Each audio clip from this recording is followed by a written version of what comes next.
Hello, everybody. My name is Alexander Lopez, and today we're going to talk about the Baroque art. So, when we see religious art, we usually uh, picture like a calm figures and serious scene. However, during the Baroque era, artists want to viewers to feel part of the action. So, when I see Caravaggio's The Calling of the Saint Matthew, I'm shortly. So, and I'm struck by how light enters a dark room, uh, in the dark room, and leads my eyes to the key moment. So, to me, this painting almost looked like a movie. Still look like a movie, really. So, how can artists make us feel when we are experiencing this kind of moment? So, rather than simply seeing it, so this is really hard. So, in this presentation, I will talk about how Baroque art started, its connections to religion, power, and its relationship with the viewers. So, let's start. So, what is Baroque art? So, Baroque was an art movement that developed in Europe mainly during the 17th century and continued into the early 17th. So, so one characteristic that I noticed is movement. You can see here many painting look as is if something is happening instead of showing figures simply just posing. So artists also use light, shadow, details, and strong emotion to create the whole drama. So when I think in Baroque art, I think about three things: movement, drama, and emotion. So like this one right here, you can see everything is into this guy over here. Beautiful. So when and where did it begin? So Baroque art started in Italy around the 1600, with Rome becoming the major center. From from there, it spread throughout Europe. So, but it didn't look like the same everywhere. So some well-known Baroque artists like Caravaggio, um, Gian Lorenzo Bernini, Peter Paul Rubens, Rembrandt. Each of them have their own style. So what tied them together was a new way of demanding the viewer's attention and creating an emotional reaction. Let me see the next one right here. So what make it different? So when we look at Bernice David right here, so I can see what it makes Baroque art different. It's amazing, literally. In previous description, we usually see David before he throw the stone, or after he defeat Goliath. But Bernini captured him in the middle of the movement, so his body is like a twisting, and he gets ready to release the stone. So when I look at this sculpture, I never really feel like the moment has ended. The whole moment has ended. So it feels like the action is still happening in front of me.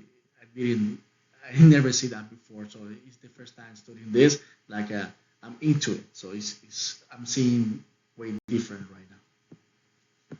So a changing society. To understand Baroque art, we also need to look at what's happening in Europe. So Europe was going through major political, religious, cultural changes. So the Protestant Reformation had like they had shaken Europe, and the Catholic Church responded with a counter reformation. So religion played an important role in people's lives. So and the church used architecture, art as a tool for communication, uh, for no, communication and persuasion. So this helps explain why Baroque religious work are so emotional and dramatic at the same time. You can see here all this one over here. This is so beautiful. So look at that, the face of this guys over here. So religious and emotion. One word that helped me understand this idea is Bernini's ecstasy of Saint Teresa. This one over here, and look at her face. Look at that. So it almost does.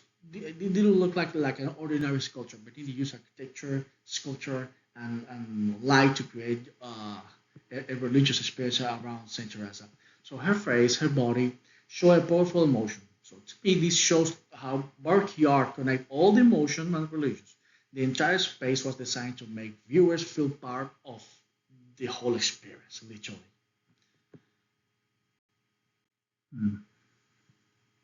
Baroque well, art and power, of course, power.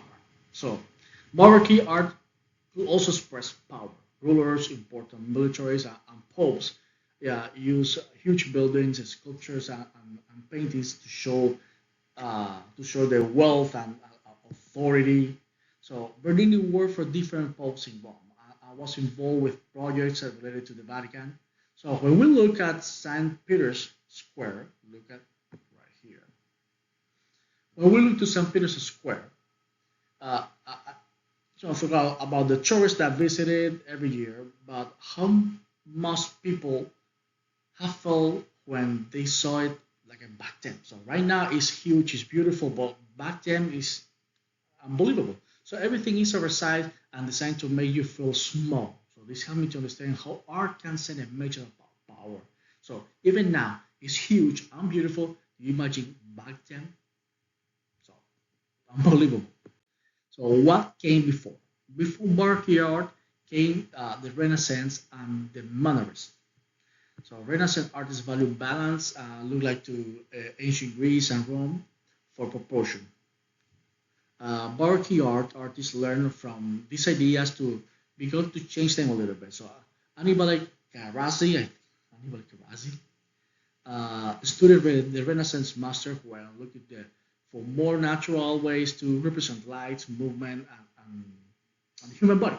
So Baroque art did not come about nowhere. So these artists took previous idea from pushing them in a different new direction. So what it came after. So Joseph Baroque developed from early styles. It also continued to change. So it's a metamorphosis. So in the early 18th centuries, the Rococo began to develop. So it skipped some movements and decoration from Baroque, but it also often became lighter and more elegant. So to me, this is one of the things I love about art. Nothing stays the same. Artists take from the past, change it, and leave it something new for the next generation. So I would say, for me, so my conclusion, I learned about Baroque art. It helped me understand that art can tell us about time. Literally, it's everything about time. Before it scores, then I could look at the artwork and I say it was dramatic or it was detailed. So now I understand that all that changes in religious and power influence the way this artist works for sure. So I also found it interesting how modern Baroque artwork feel, the lighting, the movement, the motion, still used by the right now in today's day into the photographers, the filmmakers. So to me, learning about the past art movement helped me understand or help us sorry help us to understand the modern art because we can see what artists still are reacting to. Thank you very much.